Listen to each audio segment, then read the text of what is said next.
सबके दिल से प्रणाम। और बहुत अच्छा लगा था आज पापा के हाथ में चाबी मिलल हमके। जौन आदमी जीवन में हमनी के लिट्टी चोखा बेच के, चाना बेच के, गार्ड के नौकरी करके, वो पिता यानी हमनी के संघर्ष खातिर, हमनी के बेहतर बनावे खातिर दुनिया के हर वो काम किए हैं। और आज देखिए आप लोगों के लिए, आप लोग के आशीर्वाद से आज वो गाड़ी आ गई। इससे पहले आप लोगों के बीच में वो थी, उसके पहले ये थी, उसके पहले ये थी।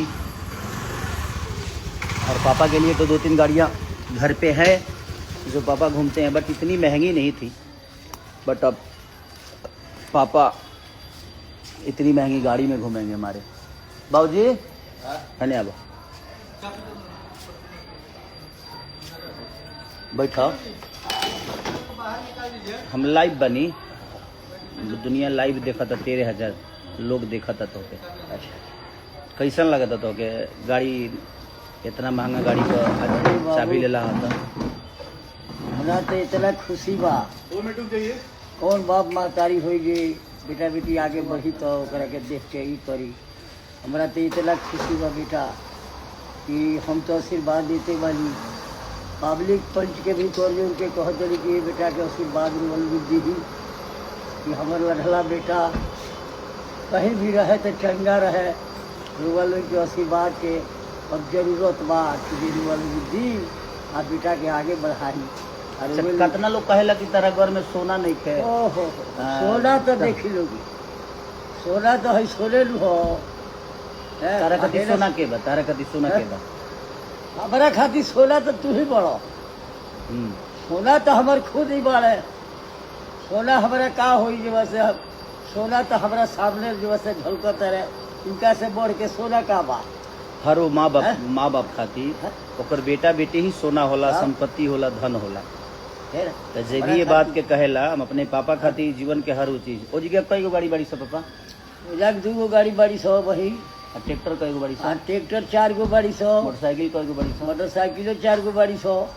अब बताई माटी काटे वाला एगो बिया, फिर कहीं माटी उठा के है बीघा वो बढ़ले बिया। कमी हमारे यहाँ के जयती भवानी रोल के आशीर्वाद बा। हमारा बेटा के नसीब बा जे आसमान में खिल खिल के आ रहल बड़े, जा रहल बड़े, सब पंच के आशीर्वाद बा। हम कहब कि जे रोल के कर जोड़ के कहतली कि बेटा के कभी भी आशीर्वाद हमारा बेटा के देहब लोगी। तो सबसे तो प्यार केकरा से करल हमरा से कि बाकी 6 गो भाई सन? सब भाई के प्यार अलग बा। आ तू सबसे छोट बेटा बड़ो तो तू हमार लाढला हुआ, करेजा के टुकड़ा हुआ। और तहरा से जे वैसे हमार नाम जौन बात हो दुनिया में उजियार बा। और लो तो बात भाई खेती गृहस्थी हेले होने में लोग अझुराइल बा। बाकी बाबू तू पंच के सेवा में हर जगह लागल बड़ो। आ माई के कृपा, माई बाबू के हाथ, आ पंच के हाथ तेरा सर पर बा। तहरा कोनो ऐसा विकट माई के कोई और माँ बाप का आशीर्वाद जब तक ये जिंदा है हमारे जीवन में, तब तक मैं बेटा हूँ, तभी तक ही बेटा हूँ। जिस दिन इस हमारे जीवन से नहीं रहेंगे तो शायद मैं बेटा नहीं, मुझे लगता है मैं गार्जियन बन जाऊँगा।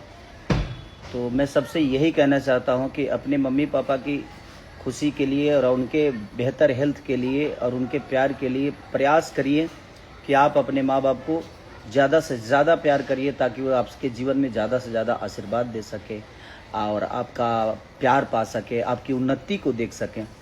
हम खुशनसीब हैं जो हमारे पास हमारे पापा, हमारे मम्मी और आप जैसे प्यारे जनता हैं जो मुझे प्यार करते हैं। तो थैंक यू सो मच। कहने वाले कहते हैं कि जेकरा जगवा में कोनो सहाय नहीं खे, आ जे बाया भागा ये जग में ओकरा माई नहीं खे। तो माई और बाप जब तक जियत रहे तब तक हमार बेटा हमनी के जैसे सेवा करते रहे। रोगल के असर देता ली कि रोगल अभी के दिमाग में माँ भवानी, दुर्गा और विश्वकर्मा जितना देवता धरती में बड़े सब समाज कि माई से बढ़ के, बाबू के बढ़ से केहू बाना दुनिया में पूजा करी लोगी। माई बाबू के कोनो ऐसा काम बा, पाँव पूजी लोगी।